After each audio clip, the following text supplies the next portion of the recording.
moment ago, Ben, that at the bottom of it, Dazzle seems to be the problem. Now, if you don't want to play against Ember, is Dazzle now looking like a hero that you want to start banning? Get Axe. It counters both. Or get Axe. Yeah, there are counters to Axe. Shallow Grave. You can also get Ancient Apparition. It's also pretty good. He's just going to shatter immediately after, and if he has like a Remnant out, he's still dead. So there are counters, and these, I mean, Dazzle used to be a lot more popular, and Axe and Ancient Apparition as well. So maybe it's time to start bringing those back.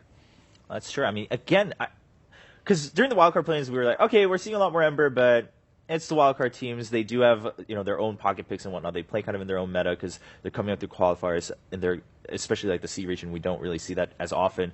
But now we're seeing the case that Ember is still pretty popular. Of course, LGD bringing it back out. Winter, what are your thoughts? Do you think you try to go for the counters, or for now in the group stage, you try to take it a little bit more stable, start banning it out, and try to get more cards out of the other teams? I think the main reason why he wasn't picked up so much because his laning phase was very weak, and he has trouble against so many heroes like Queen of Pain, Lash, and even if you put him on safe lane, you protect him, but sometimes you get under pressure against a double durable hero like Spirit Breaker, Undying Oak, Naga, Tuska, something along those lines. Ember doesn't stand well against that. That's why that's the main reason I feel why Ember has been falling off recently. But the hero is very suitable for the current meta where you keep fighting. Right. So we talked a little bit about LGD versus Cloud9, but of course, tons of games going on this week. I already see that smile on Ben's face. He knows what's coming up. Now, we were watching some of the other games. It's a great smile. Ben has a great smile. But we were watching some of the other games, and I believe it was, the MVP Phoenix versus Complexity game had a huge moment. And I love it because I get to sit here with you guys, and you guys just went off when we saw this highlight. So let's jump into one of the crucial moments in that game, MVP versus Complexity. And you guys can run us through this moment, because, Ben and Winter, you guys there were was having a blast. 2-Rex for 2-Rex trade. Naga, Siren, they're trying to go for a 2-Rex for 2-Rex trade, and at this moment, I think they're actually going... What is the situation here? There was a really long... Was this the black hole on Yeah, fall? this is the black Yeah, it's coming up.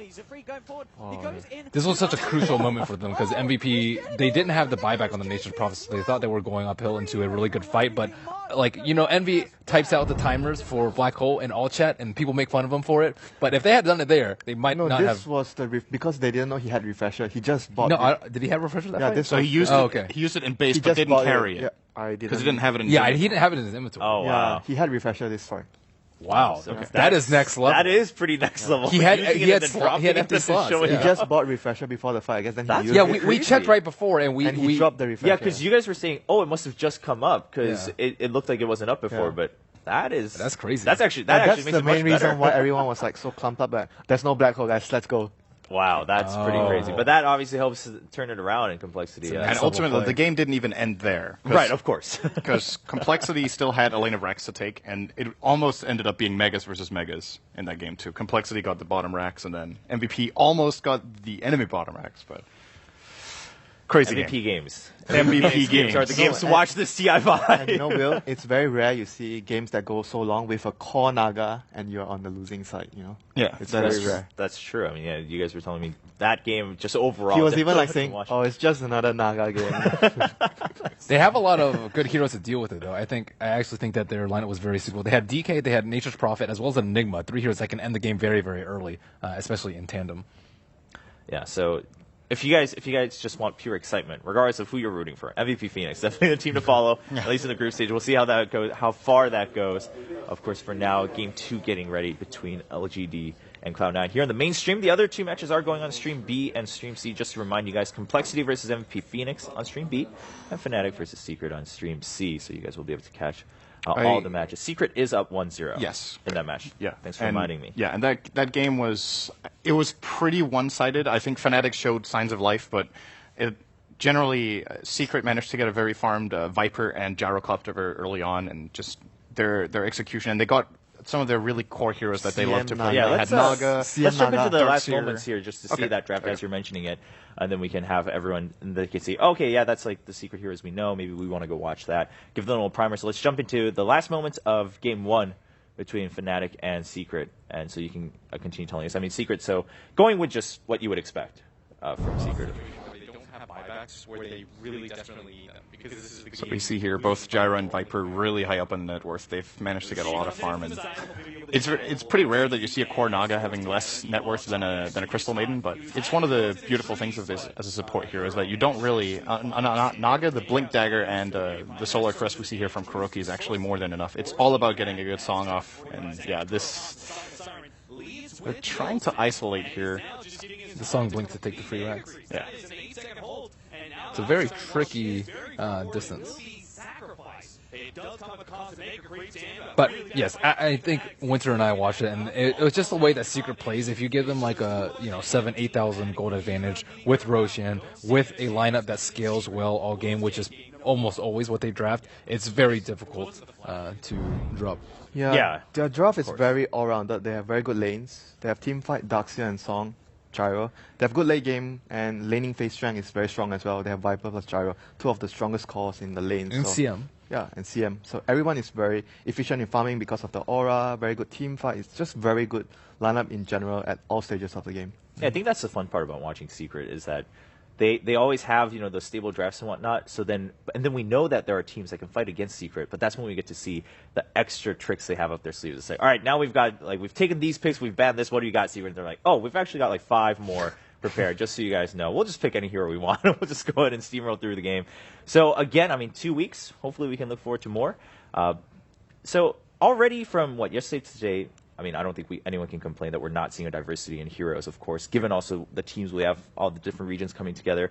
But in LGD versus Cloud9, do you think we're going to see something drastically different on the side of Cloud9 in terms of bans, or obviously, picks in terms of taking it away from LGD? I think maybe a different approach. They might actually go for more I think Sin mentioned this before, go for a more late game route with anti-mage or PL, something that's more, Envy is always more on all these type of heroes. When he has to play Viper, Razor, it feels like sometimes he's not at his zone. Yeah, so game 1, you were mentioning that, Sin. Anti-mage was banned, but there were, of course, other options open. PL was. Yeah, I believe anti-mage was the only late game. The laning phase wasn't set up for something like that. They'd have to completely... it's like the whole draft wasn't set up. The reason they didn't pick it was because they didn't have a plan that they wanted to go for something like this. I'm just saying maybe the overall plan could be switched towards... Is the problem the Undying? Is he too one-dimensional, Winter? They could have. They could have won the game.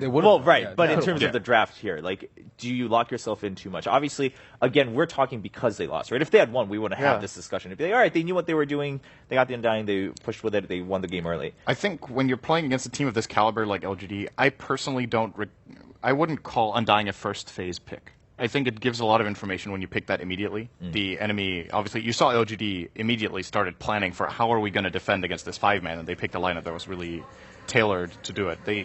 They ultimately almost still lost the game, right? But they at least they knew what they wanted to do, and perhaps delaying Undying into a second phase pick and just starting with a different, more flexible opener that it's not one-dimensional, and then ultimately if you see, now we actually have a great opening to pull Undying in here, then maybe you could do that, because I think Cloud9 is a really solid team at playing against Undying too. I don't think they have to be nervous of giving it away in the first phase to a team like LGD. Okay, so maybe just shifting the priority a little bit, not necessarily having to really change the direction overall. Sounds like a good plan. It looks like all players are ready. We can see them all getting comfortable again. Cloud9 does seem like they had a nice little break to gather themselves, get back into game 2. Of course, best of 2 system, so it is a point system. So if you tie, that's pretty good. Not only do you get a point, but that's also, you got to start thinking eventually you're denying points from the other teams, right? So you're denying LGD 2 extra points if they get that 2-0 versus a 1-1 score. It really makes me happy to see Pazarel as the coach of Cloud9. He's a really great guy. Goes back very long. I guess you remember that from back when you played the Elder Gods, the very early competitive Dota 1 when tournaments were playing for $200 or the Elder Gods. The Romanian. He was actually one of the first international teams that I played. Yeah, and he was, I think, at one point, TEG was actually the best team in the world. Yeah. The Romanian squad with him as, I believe he was the captain of the team back then. Or he was at least one of them. Right. And he's doing a lot of Romanian coverage work, behind-the-scenes stuff, and I guess Bone7 recommended him as a coach. Right. Obviously, they're good friends, so... Nice to see, and it looks like he gels well with the players as well. For sure. He's keeping the morale high. That's what I got out of that short shot, at least. Yeah, after the game ended, of course, everyone's a little bit down if you lost, but it does seem like they're ready to climb back into it. So hopefully, if you're a Cloud9 fan, there's something to look forward to. already, I mean, everyone was talking after yesterday too, like with the base race and whatnot. Always like Cloud9 can just play their own game and they can kind of go with their style and whatnot. Didn't work out in game 1, but we're going into draft of game number 2. Can Cloud9 come back in, tie it 1-1, or is LGD just going to run away with the series here? Do you think LGD on the other side, do they have to worry about anything? Like, do they want to? Because again, it's a long tournament. You don't want to have to show your cards early and all of them in like the first week during the group stages. I think it's with the whole 3 points for 2-0 and 1 point for draw in comparison to previous years when it was just 1 point for win. I think sometimes it will be worth, like, I don't know if I would call it showing a strategy, but definitely just changing things up a little bit. I think going for a 2-0 against a top contender like Cloud9 is maybe worth burning a strategy on. I don't know. So you have those 3 points from a top going opponent. 1-1 is like losing, though. It feels sometimes Yeah. because you get only 1 point. Especially if you're up 1-0, right? It's like no different from like 0. I mean, of course, there's 1 point at least, but it's like you still lose 2 points. So why not use something and secure the value 3 points? difference Like, it's is pretty high. 3 points to 1 point. So I would say it's worth it to burn something. All right. Well, Wouldn't they have burned it in the first game though? well, I Maybe mean the that second- that's yeah, also. maybe I mean the that second depends on the game. matchup too, though, right? If you're confident you can try to get a win no matter what, then you would try just a stable play or what you're comfortable with in game 1, and then once you lead 1-0, you're like, all right, let's secure those 3 points. So that's another thing to consider, of course. Oh boy. So, what are we looking at? Oh wow. Oh boy. The blue dude. The blue dude. Okay. Well, I actually didn't imagine that happening at all today. So the reason this hero is valued as high as it is in the current meta, and I'm actually really surprised Cloud9 are giving it a win. They're going to counterpick it immediately. But the reason Leshrac is so good is that he is very strong in lane. He wins most one-on-one matchups mid. He crushes melees. He can harass and sustain against range heroes. Like even a hero like Queen of Pain actually on paper loses slightly to Leshrac. So he's a great laner. He's a great mid gamer. He can push with Edict. He now also scales very well into late game because of Octarine Core, which I think he is the absolute best hero in the game to get it on, in addition to Naga Siren.